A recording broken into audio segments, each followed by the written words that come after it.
शिमला के संजौली में माहौल गरमाया हुआ है। हिंदू संघर्ष समिति का अनशन 11वें दिन पहुंच गया है और इसी दौरान वहां हुआ शस्त्र पूजन, जिसने पूरे इलाके में तनाव को बढ़ा दिया है। समिति का आरोप है कि प्रशासन और सरकार अवैध गतिविधियों पर कार्रवाई नहीं कर रही है, तो वहीं दूसरी ओर मुस्लिम समुदाय के धार्मिक स्थलों और नमाज को लेकर भी विवाद गहराता चला जा रहा है। लेकिन ये पूरा मामला क्या है, विवाद बढ़ क्यों रहा है और जमीन पर दिखाई क्या दे रहा है, सब कुछ दिखाते हैं आपको रिपोर्ट में।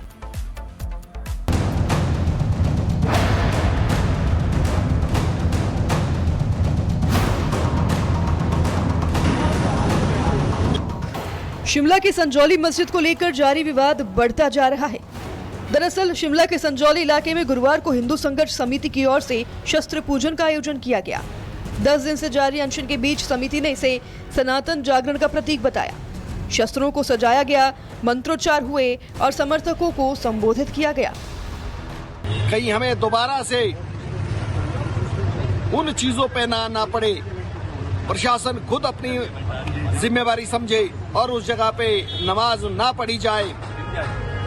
और तो हमारी सनातन रीति नीति भी है कि 9 नवरात्रों के बाद 10वां दशहरा विजयदशमी के दिन जो है वो शस्त्र पूजन की परंपरा है। हिंदू संघर्ष ने जिला प्रशासन और सरकार पर गंभीर आरोप लगाए। समिति का दावा है कि क्षेत्र में कुछ अवैध गतिविधियों को संरक्षण मिल रहा है और शिकायतों पर कार्रवाई नहीं हो रही। विवाद का सबसे संवेदनशील हिस्सा वह बयान है जिसमें समिति नेताओं ने कथित तौर पर मुस्लिम समुदाय से कहा कि वह शुक्रवार को संजौली मस्जिद में नमाज न पढ़ें और किसी अन्य स्थान का उपयोग करें। यह बयान सामने आने के बाद इलाके में तनाव बढ़ने की अब आशंका बढ़ गई है।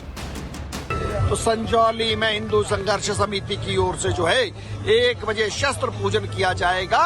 ये एक सांकेतिक पूजन होगा जिसके माध्यम से हम ये संदेश देंगे कि सरकारें, प्रशासन अपने वादों में रहे, विवादित स्थल पे किसी प्रकार की कोई नमाज ना हो और 29 तारीख तक जो है हमारी सारी बातें कंप्लीट कर तौर पे मान ली जाए। स्थानीय प्रशासन ने फिलहाल इस मामले पर आधिकारिक प्रतिक्रिया नहीं दी है, लेकिन संवेदनशीलता को देखते हुए पुलिस सतर्क है। हिंदू संघर्ष समिति के एक अन्य नेता मदन ठाकुर ने विवाद बढ़ा देने वाला बयान दिया। उन्होंने लोगों से कहा कि वे अपने घर में सुरक्षा के लिए हथियार रखें। आज ये शस्त्र पूजन हमारा सबसे पहला अपना आत्म रक्षा के लिए है, क्योंकि ये लोग मेरी माताओं बहनों को बुरी नज़र से देख रहे हैं। मैं ये सभी बहनों से कहना चाहूँगा कि घर में दराट, घर में तलवारें, ये तीखी रखनी शुरू कर दो। हिंदू संघर्ष समिति के नेताओं ने मुस्लिम समुदाय पर कई आरोप लगाए और अब पूरे विवाद की नजरें 29 नवंबर की प्रस्तावित बैठक पर टिक गई हैं। यह बैठक प्रशासन और समिति के बीच होगी, जिसमें विवाद से जुड़े कई मुद्दों पर चर्चा होगी। हिंदू संघर्ष समिति ने चेतावनी दी है कि अगर बैठक नाकाम रही तो आंदोलन और उग्र हो सकता है।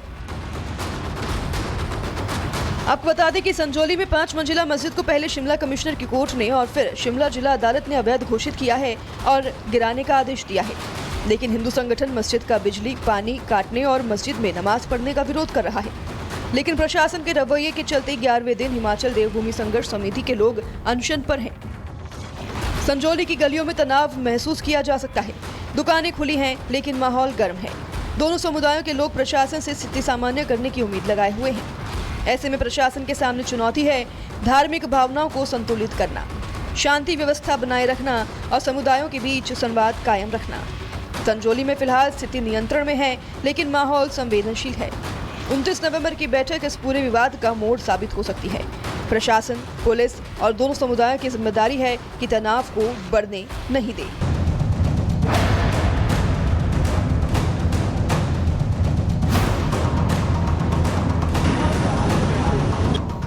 शिमला की संजौली मस्जिद को लेकर जारी विवाद बढ़ता जा रहा है। दरअसल शिमला के संजौली इलाके में गुरुवार को हिंदू संघर्ष समिति की ओर से शस्त्र पूजन का आयोजन किया गया। 10 दिन से जारी अनशन के बीच समिति ने इसे सनातन जागरण का प्रतीक बताया। शस्त्रों को सजाया गया, मंत्रोच्चार हुए और समर्थकों को संबोधित किया गया। कहीं हमें दोबारा से उन चीजों पे ना आना पड़े, प्रशासन खुद अपनी जिम्मेवारी समझे और उस जगह पे नमाज ना पढ़ी जाए। और तो हमारी सनातन रीति नीति भी है कि 9 नवरात्रों के बाद 10वां दशहरा विजयदशमी के दिन जो है वो शस्त्र पूजन की परंपरा है। हिंदू संघर्ष ने जिला प्रशासन और सरकार पर गंभीर आरोप लगाए। समिति का दावा है कि क्षेत्र में कुछ अवैध गतिविधियों को संरक्षण मिल रहा है और शिकायतों पर कार्रवाई नहीं हो रही।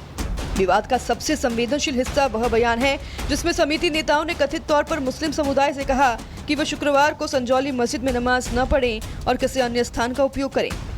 यह बयान सामने आने के बाद इलाके में तनाव बढ़ने की अब आशंका बढ़ गई है।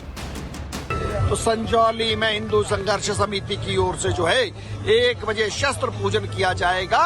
ये एक सांकेतिक पूजन होगा जिसके माध्यम से हम ये संदेश देंगे कि सरकारें, प्रशासन अपने वादों में रहे, विवादित स्थल पे किसी प्रकार की कोई नमाज ना हो और 29 तारीख तक जो है हमारी सारी बातें कंप्लीट कर तौर पे मान ली जाए। स्थानीय प्रशासन ने फिलहाल इस मामले पर आधिकारिक प्रतिक्रिया नहीं दी है, लेकिन संवेदनशीलता को देखते हुए पुलिस सतर्क है। हिंदू संघर्ष समिति के एक अन्य नेता मदन ठाकुर ने विवाद बढ़ा देने वाला बयान दिया। उन्होंने लोगों से कहा कि वे अपने घर में सुरक्षा के लिए हथियार रखें। आज ये शस्त्र पूजन हमारा सबसे पहला अपना आत्म रक्षा के लिए है, क्योंकि ये लोग मेरी माताओं बहनों को बुरी नज़र से देख रहे हैं। मैं ये सभी बहनों से कहना चाहूँगा कि घर में दराट, घर में तलवारें, ये तीखी रखनी शुरू कर दो। हिंदू संघर्ष समिति के नेताओं ने मुस्लिम समुदाय पर कई आरोप लगाए और अब पूरे विवाद की नजरें 29 नवंबर की प्रस्तावित बैठक पर टिक गई हैं। यह बैठक प्रशासन और समिति के बीच होगी, जिसमें विवाद से जुड़े कई मुद्दों पर चर्चा होगी। हिंदू संघर्ष समिति ने चेतावनी दी है कि अगर बैठक नाकाम रही तो आंदोलन और उग्र हो सकता है। आपको बता दें कि संजौली में 5 मंजिला मस्जिद को पहले शिमला कमिश्नर की कोर्ट ने और फिर शिमला जिला अदालत ने अवैध घोषित किया है और गिराने का आदेश दिया है। लेकिन हिंदू संगठन मस्जिद का बिजली, पानी काटने और मस्जिद में नमाज पढ़ने का विरोध कर रहा है। लेकिन प्रशासन के रवैये के चलते 11वें दिन हिमाचल देवभूमि संघर्ष समिति के लोग अनशन पर हैं। संजौली की गलियों में तनाव महसूस किया जा सकता है। दुकानें खुली हैं, लेकिन माहौल गर्म है। दोनों समुदायों के लोग प्रशासन से स्थिति सामान्य करने की उम्मीद लगाए हुए हैं। ऐसे में प्रशासन के सामने चुनौती है धार्मिक भावनाओं को संतुलित करना, शांति व्यवस्था बनाए रखना और समुदायों के बीच संवाद कायम रखना। संजौली में फिलहाल स्थिति नियंत्रण में है, लेकिन माहौल संवेदनशील है। 29 नवंबर की बैठक इस पूरे विवाद का मोड़ साबित हो सकती है। प्रशासन, पुलिस और दोनों समुदायों की जिम्मेदारी है कि तनाव को बढ़ने नहीं दे।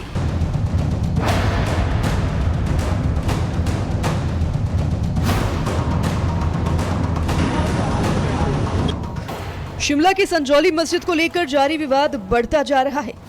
दरअसल शिमला के संजौली इलाके में गुरुवार को हिंदू संघर्ष समिति की ओर से शस्त्र पूजन का आयोजन किया गया। 10 दिन से जारी अनशन के बीच समिति ने इसे सनातन जागरण का प्रतीक बताया। शस्त्रों को सजाया गया, मंत्रोच्चार हुए और समर्थकों को संबोधित किया गया। कहीं हमें दोबारा से उन चीजों पे ना आना पड़े, प्रशासन खुद अपनी जिम्मेवारी समझे और उस जगह पे नमाज ना पढ़ी जाए। और तो हमारी सनातन रीति नीति भी है कि 9 नवरात्रों के बाद 10वां दशहरा विजयदशमी के दिन जो है वो शस्त्र पूजन की परंपरा है। हिंदू संघर्ष ने जिला प्रशासन और सरकार पर गंभीर आरोप लगाए। समिति का दावा है कि क्षेत्र में कुछ अवैध गतिविधियों को संरक्षण मिल रहा है और शिकायतों पर कार्रवाई नहीं हो रही। विवाद का सबसे संवेदनशील हिस्सा वह बयान है जिसमें समिति नेताओं ने कथित तौर पर मुस्लिम समुदाय से कहा कि वे शुक्रवार को संजौली मस्जिद में नमाज न पढ़ें और किसी अन्य स्थान का उपयोग करें। यह बयान सामने आने के बाद इलाके में तनाव बढ़ने की अब आशंका बढ़ गई है। तो संजौली में हिंदू संघर्ष समिति की ओर से जो है 1 बजे शस्त्र पूजन किया जाएगा। ये एक सांकेतिक पूजन होगा जिसके माध्यम से हम ये संदेश देंगे कि सरकारें, प्रशासन अपने वादों में रहे, विवादित स्थल पे किसी प्रकार की कोई नमाज ना हो और 29 तारीख तक जो है हमारी सारी बातें कंप्लीट कर तौर पे मान ली जाए। स्थानीय प्रशासन ने फिलहाल इस मामले पर आधिकारिक प्रतिक्रिया नहीं दी है, लेकिन संवेदनशीलता को देखते हुए पुलिस सतर्क है। हिंदू संघर्ष समिति के एक अन्य नेता मदन ठाकुर ने विवाद बढ़ा देने वाला बयान दिया। उन्होंने लोगों से कहा कि वे अपने घर में सुरक्षा के लिए हथियार रखें। आज ये शस्त्र पूजन हमारा सबसे पहला अपना आत्म रक्षा के लिए है, क्योंकि ये लोग मेरी माताओं बहनों को बुरी नज़र से देख रहे हैं। मैं ये सभी बहनों से कहना चाहूँगा कि घर में दराट, घर में तलवारें, ये तीखी रखनी शुरू कर दो। हिंदू संघर्ष समिति के नेताओं ने मुस्लिम समुदाय पर कई आरोप लगाए और अब पूरे विवाद की नजरें 29 नवंबर की प्रस्तावित बैठक पर टिक गई हैं। यह बैठक प्रशासन और समिति के बीच होगी, जिसमें विवाद से जुड़े कई मुद्दों पर चर्चा होगी। हिंदू संघर्ष समिति ने चेतावनी दी है कि अगर बैठक नाकाम रही तो आंदोलन और उग्र हो सकता है। आपको बता दें कि संजौली में 5 मंजिला मस्जिद को पहले शिमला कमिश्नर की कोर्ट ने और फिर शिमला जिला अदालत ने अवैध घोषित किया है और गिराने का आदेश दिया है। लेकिन हिंदू संगठन मस्जिद का बिजली पानी काटने और मस्जिद में नमाज पढ़ने का विरोध कर रहा है। लेकिन प्रशासन के रवैये के चलते 11वें दिन हिमाचल देवभूमि संघर्ष समिति के लोग अनशन पर हैं। संजौली की गलियों में तनाव महसूस किया जा सकता है। दुकानें खुली हैं लेकिन माहौल गर्म है। दोनों समुदायों के लोग प्रशासन से स्थिति सामान्य करने की उम्मीद लगाए हुए हैं। ऐसे में प्रशासन के सामने चुनौती है धार्मिक भावनाओं को संतुलित करना, शांति व्यवस्था बनाए रखना और समुदायों के बीच संवाद कायम रखना। संजौली में फिलहाल स्थिति नियंत्रण में है लेकिन माहौल संवेदनशील है। 29 नवंबर की बैठक इस पूरे विवाद का मोड़ साबित हो सकती है। प्रशासन, पुलिस और दोनों समुदायों की जिम्मेदारी है कि तनाव को बढ़ने नहीं दे। Bureau report, Republic Bharat.